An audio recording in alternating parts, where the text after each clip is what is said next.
안녕하세요.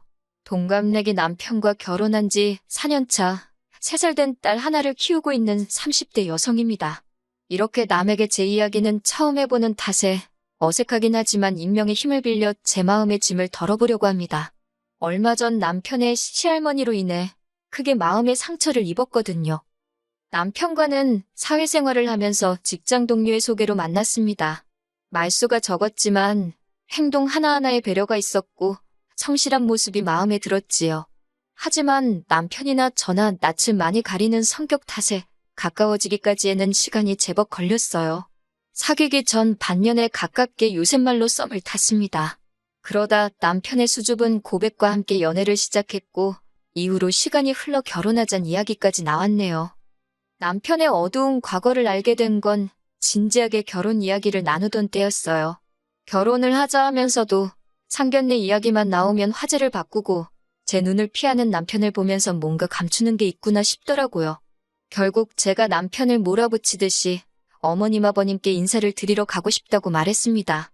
그러자 남편이 꽤나 주저하길래 결국 제가 솔직히 털어놓으라고 그런 이야기 하나 속 시원히 못하는 사람하고 어떻게 결혼을 하겠냐고 차라리 헤어지자 했어요. 그러자 남편이 어렵게 털어놓은 이야기는 제가 예상한 것보다 훨씬 지독하더라고요. 일단 제 배경부터 말하자면 저희 부모님은 평범하신 분들입니다. 아버지께서는 직장을 다니는 평범한 회사원이셨고 정년까지 몇 년 남지 않으신 상황이었어요. 어머니께서는 중학교 선생님이셨고요. 모난 것 없는 가정에서 사랑받으며 자랐습니다. 반면에 남편은 어머님 아버님께서 남편이 고작 3살이던 때 이혼을 하셨다고 해요. 신혼 나이는 고작 5살이었고요. 이후로 한동안 시할머니와 시할아버지 그리고 아버님의 동생인 시삼촌과 함께 서울에서 한참 떨어진 시골에서 지냈다고 합니다. 그런데 시삼촌이 정신적으로 많이 아픈 사람이었기에 툭하면 남편과 신우를 때렸던 모양이에요. 시할머니와 시할아버지도 방패막이 되어주질 못했고요. 결국 그렇게 어린 남매가 서로만을 의지하며 세월을 버텼는데 그러다 신우는 결국 고등학교를 마치기 전 집을 나갔다고 합니다. 남편은 그래도 고등학교를 졸업할 때까지는 버티고 있었고요. 당시에 아버님께서는 객지에서 생활을 하시며 시할머니와 시할아버지께 얼만큼의 생활비는 보내드렸던 모양이에요. 남편은 그건 전혀 몰랐던지라 시할머니랑 시할아버지랑 살면서 늘 자기가 짐덩어리라고 생각해서 눈치만 보고 시삼촌의 횡포에도 반발하지 못했답니다. 아무튼 그렇게 시간이 흘러 남편도 고등학교를 졸업하고는 서울로 올라왔대요.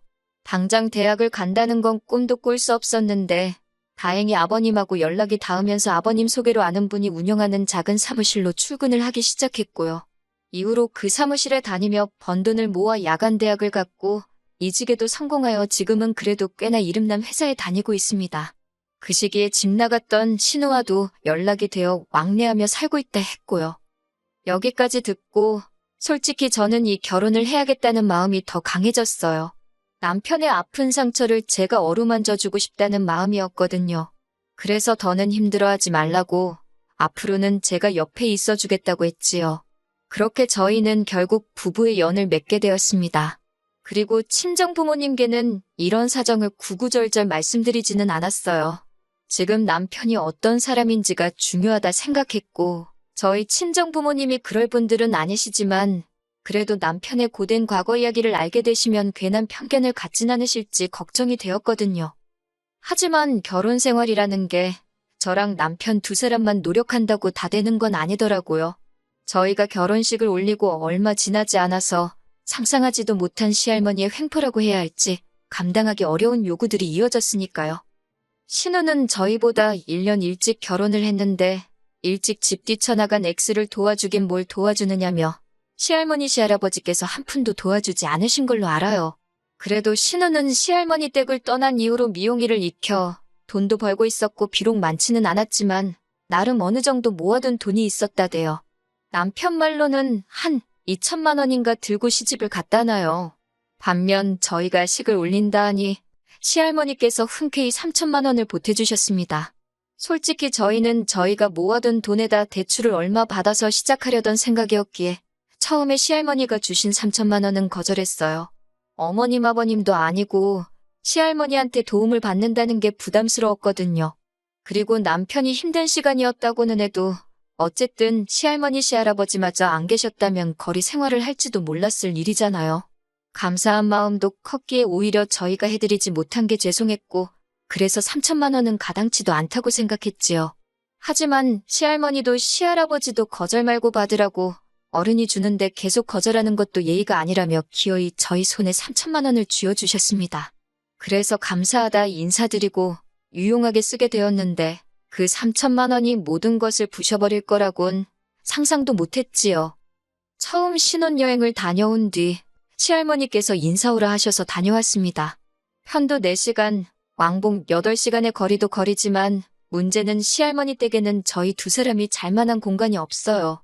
남편은 그 집에 사는 내내 거실 생활을 면치 못했고 겨우 있는 방 2개는 여전히 시할머니와 시할아버지 그리고 시삼촌 차지였으니까요.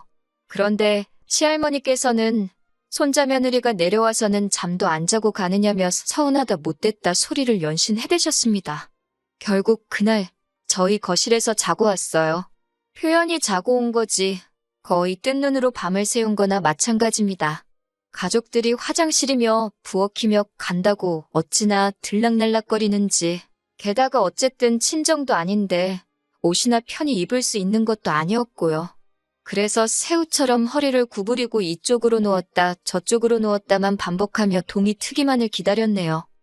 하지만 이때만 하더라도 어쨌든 결혼하면서 큰돈도 받았고 시할머니께서 손주 며느리 보신 게 좋아서 그러신가 보다 생각하고 이해하려 했습니다.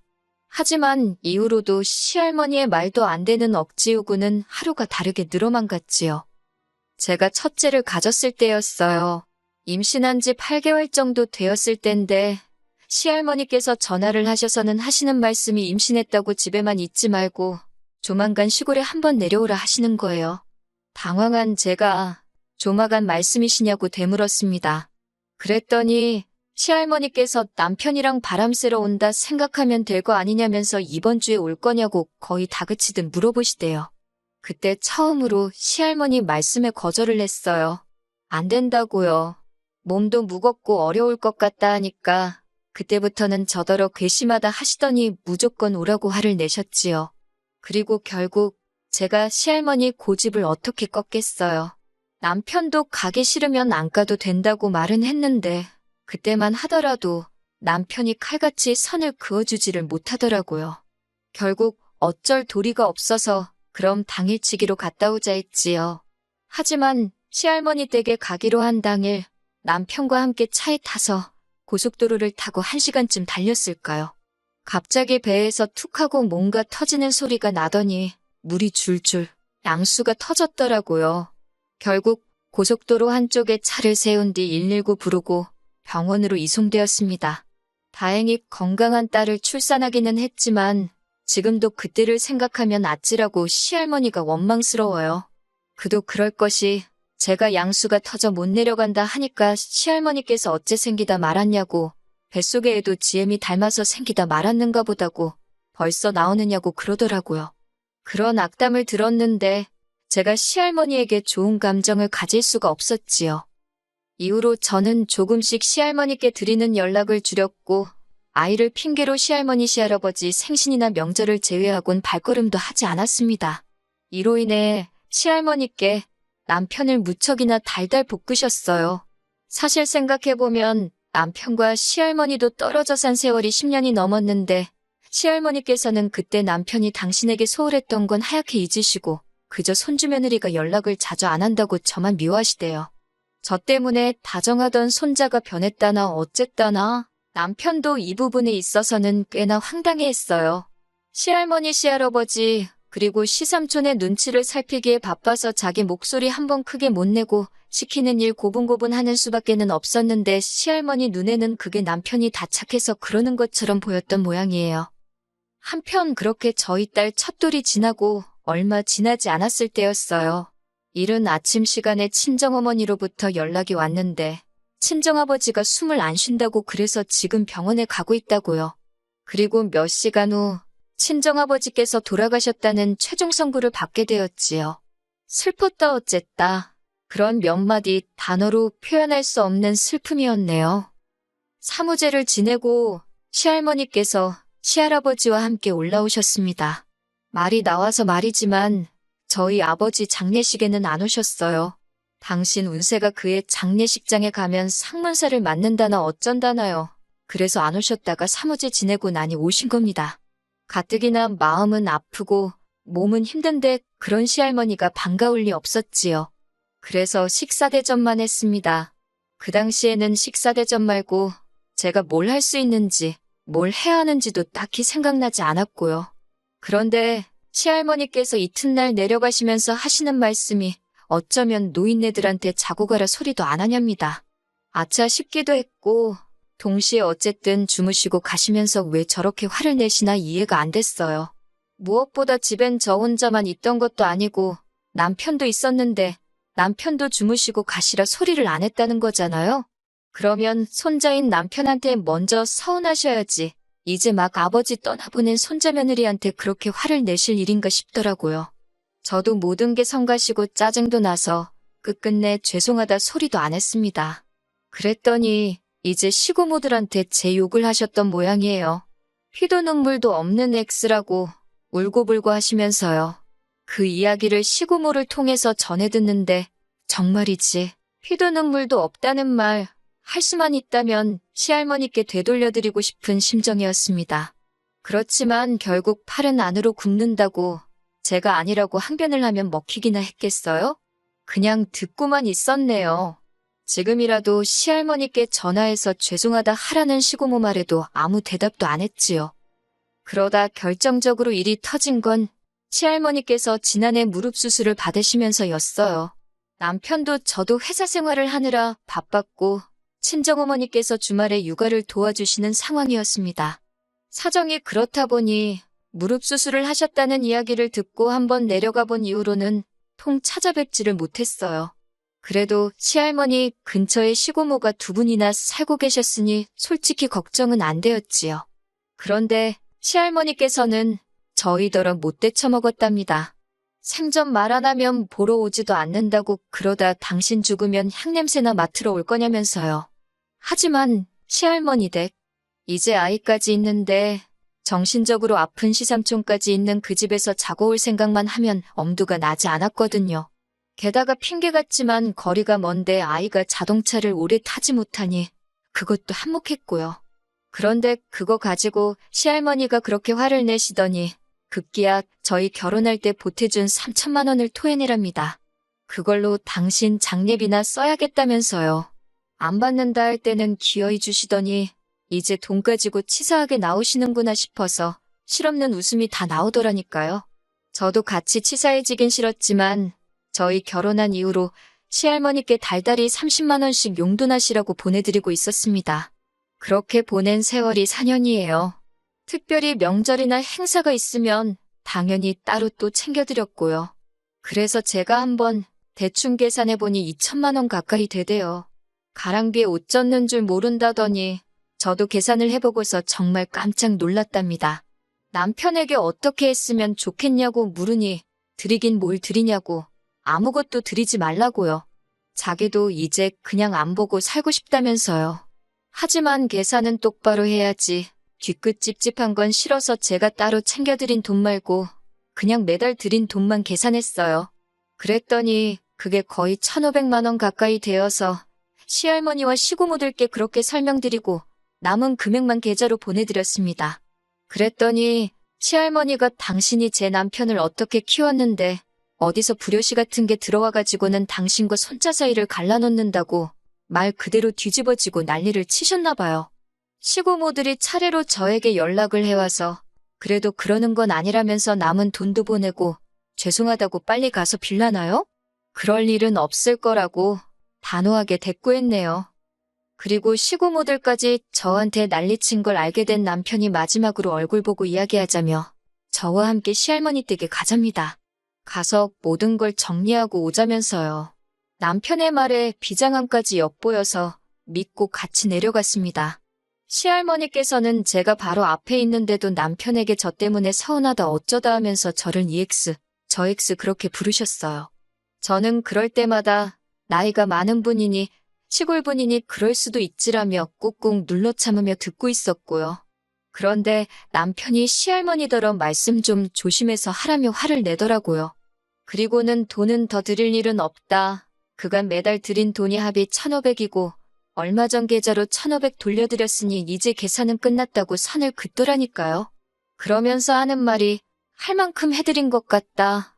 고등학교 졸업 이후로도 내가 언제 할머니 모른 척 한 적 있었냐. 그런데 왜 이제 와서 나를 잡고 안 놔주려 하냐며 이제 나도 내 가정을 지켜야 해서 더 이상 할머니랑은 못 볼 것 같다고요.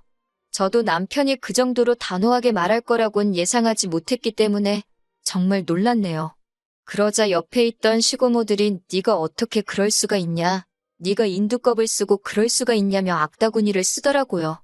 그러자 남편도 나 크는 동안 시고모들 누구 하나 내가 어떻게 지내는지 물어본 사람 있냐, 관심 가진 사람 있냐, 그래놓고 이제 와서 할머니 3천만 원이 탐나서 그러냐 왜 이렇게 참견들이냐며 이제 할머니고 고모들이고 내 집사람한테 연락하지 말라고 그러더라고요. 한 번만 더 그러면 그때는 이렇게 말로만 안 끝난다고. 그렇게 한바탕 퍼부어대고 시할머니 댁에서 올라오는데 아버님으로부터 연락을 받았습니다. 사실 그간 시할머니랑 그렇게 트러블을 겪는 동안에도 이상하리만치 아버님은 조용하셨어요. 항상 하시는 말씀이 애비 노릇도 못한 사람이 무슨 할 말이 있냐 하셨지요. 그런데 이번엔 아버님이 연락을 다 하셨길래 아버님이 보기에도 우리가 지나쳐 보였나 싶더라고요. 하지만 아버님이 하시는 말씀은 뜻밖이었습니다. 잘했대요. 너네는 할 만큼 했다면서 고생 많았다고요. 그러면서 너네는 시할머니나 다른 사람들 때문에 헤어지지 말고 딸 잘 키우면서 행복하게 오래오래 살라셨습니다. 그때 문득 아버님이 어쩌면 어머님과 헤어지게 되신 것도 시할머니 때문이었나? 그런 생각이 들더라고요. 아버님 목소리에서 그냥 그런 느낌을 받았어요. 남편이 아버님 전화를 받고 나서야 새어나오는 눈물을 참는 듯했고 저도 마음이 안 좋았네요. 이후로 시할머니랑 시고모한테는 종종 연락이 와요. 제가 전화를 안 받으니 문자로 욕도 하고 절 어르고 달래는 말도 하고요. 근데 그냥 무시하고 있어요. 아버님하고는 제법 잘 지냅니다. 아버님을 모시고 살 수는 없고 아버님도 그건 원치 않는다 하셔서 저희 집에서 멀지 않은 곳에 방 얻어서 살고 계세요. 저희 집에 한 번씩 오시라 해도 절대로 안 오시고 밖에서 보자고 하시고요. 며느리인 저를 많이 배려해 주시는 게 느껴져서 더 잘해드리고 싶답니다. 가족이란 게 서로의 아픈 상처를 보듬어 주면서 그 위에 행복을 덮어주는 거 아닐까요? 이렇게 털어놓고 나니 마음이 한결 홀가분해지네요.